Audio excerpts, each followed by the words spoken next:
E é domingo, mas saindo um pouco o foco aqui das futricas da política nacional, eu estava vendo hoje um briefzinho antes de falar na matéria sobre o Bolsonaro, evidentemente, porque todos nós estamos aguardando a prisão do inelegível até 2030 Bolsonaro. E quem estava falando hoje é o Reinaldo Azevedo, né?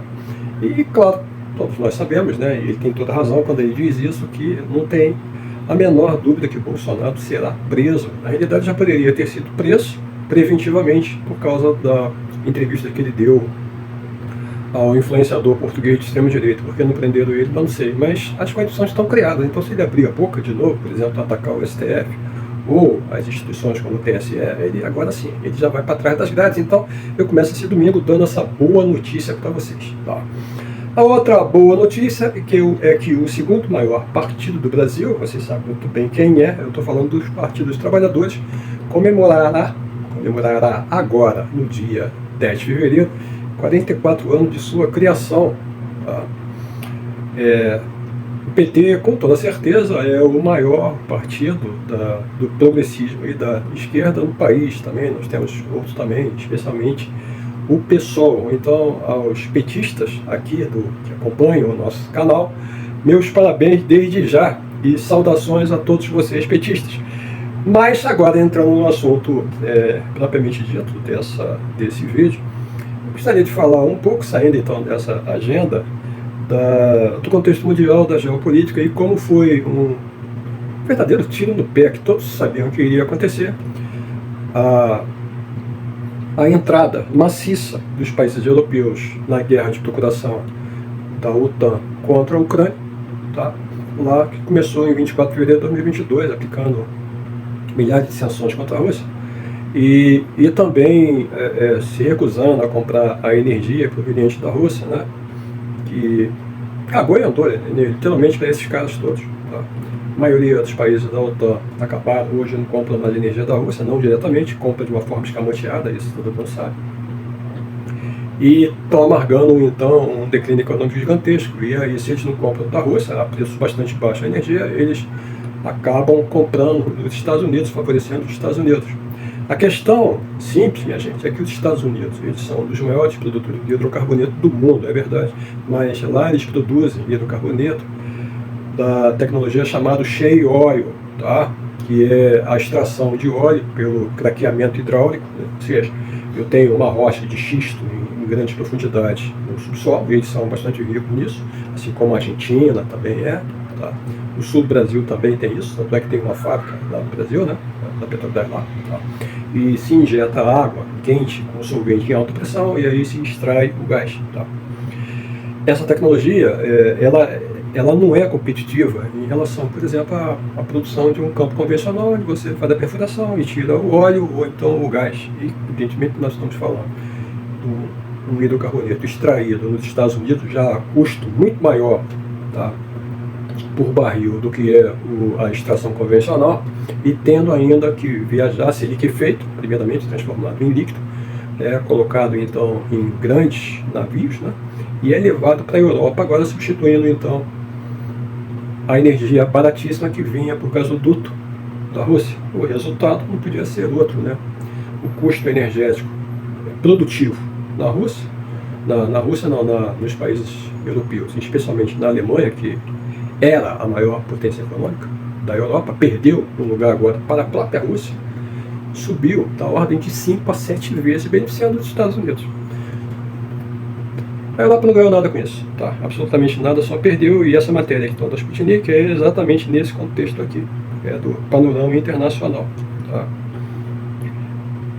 Vocês veem agora na tela, mega potência industrial, a Alemanha está à beira da ruína graças à guerra contra os combustíveis russos. É isso que eu disse.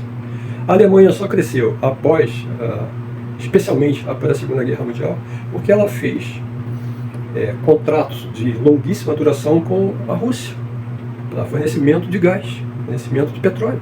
Por isso que ela cresceu, em preço extremamente baixo.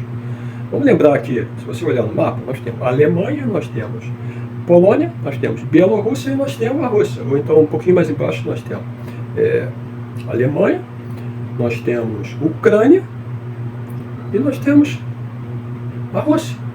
Então, as distâncias, quando você manda esse gás ou petróleo via terrestre, o gasoduto, é muito mais barata, claro. Né? Isso tudo foi substituído por navios com custo caríssimo vindo do outro lado do Atlântico. Então imagina. Textozinho básico aqui, para o vídeo não ficar muito longo. Em 2022, Berlim seguiu obedientemente as instruções da administração Biden para impedir a Alemanha de comprar gás russo e aumentar as entregas de armas à Ucrânia na guerra por procuração da OTAN contra a Rússia. Você conhece, se você segue nosso canal, vocês sabem que de vez em quando a gente fala sobre essas questões. 2 anos depois, as previsões de uma grande crise econômica e de desindustrialização estão se concretizando na maior economia da Europa. É verdade, gente. Economias, segmentos industriais intensivos em energia, como por exemplo metalurgia de alumínio, tá, que consome energia pra caramba, para 1 tonelada de alumínio produzido em latinha, tem que sair da Alemanha. Uma hora para outra, o custo industrial se multiplicar por 5, 10 vezes inviabiliza você não somente produzir localmente, como também exportar. Tá?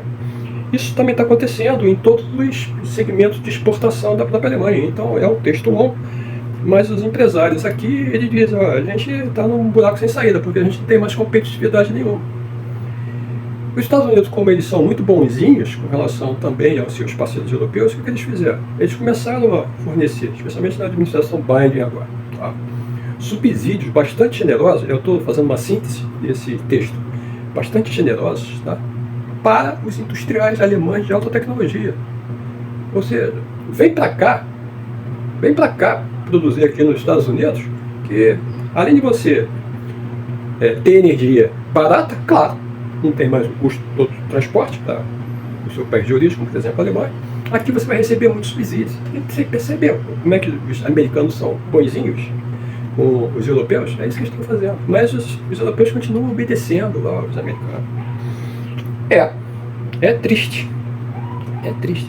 E é claro que os alemães e também os demais países da OTAN, eles estão se porrando de medo que lá agora, nas eleições de 2014, se o Trump for candidato, o Trump vença o Biden. Porque se vencer, o Trump já disse, não, a OTAN custa muito caro pra gente. É verdade, gente. É verdade. Os Estados Unidos, através da OTAN, eles são o exército da Europa. A Europa praticamente não tem exército nenhum. Então, se os Estados Unidos não socorrerem a Europa, e se houver uma guerra, ababau a Europa toda, Inglaterra e Alemanha, todos esses países ali estão simplesmente ferrados. E o Trump sabe disso. Os caras sempre se acostumaram, eles, em relação aos europeus, eles se acostumaram que nós tomássemos conta da segurança deles, e não fizeram absolutamente nada, e esse custo todo cai sobre a economia americana, e isso eu tenho que reconhecer que é verdade. Então eles estão se borrando de medo do Trump vencer, tá? Tem um pedacinho aqui que eu acho que é legal, só para vocês terem uma ideia do impacto nos custos industriais, tá? Veja bem, com Berlim cortando o fornecimento de gás natural, foi eles que cortaram, tá? Ele não quer mais comprar teu gás fiável, né? Ali, proveniente da Rússia em 2022, as empresas alemãs têm agora de pagar uma das contas de energia mais elevadas do bloco, com os preços de eletricidade para consumidores empresariais a ultrapassar os 22 centavos de euros. Significa R$ 1,17 por quilowatt-hora. Acima dos, presta atenção, 0,80 por quilowatt-hora em 2022, ou seja, já o dobro em relação a 2022. E agora, em 2021, quando eles compravam na Rússia, 0,48 reais por quilowatt-hora em 2021. Eu estou falando de uma relação de 0,48, gente, para 1,17. São praticamente 5 vezes, 4 vezes mais. 4 vezes mais. Isso na economia como um todo, nos segmentos mais intensivos em energia, babau. Acabou a competitividade. É o que os caras dizem aqui, entendeu? A indústria continua sendo um obstáculo significativo ao crescimento do país. Sem isso, meu filho, sem isso, babau a Alemanha. E a Rússia lá, crescendo a 3,6%, um dos maiores crescimentos do mundo, mesmo durante toda essa guerra. Né? É assim. O PTC, ser boizinho, ser vassalo dos Estados Unidos, deu nisso, mas eles escolheram, não foi isso?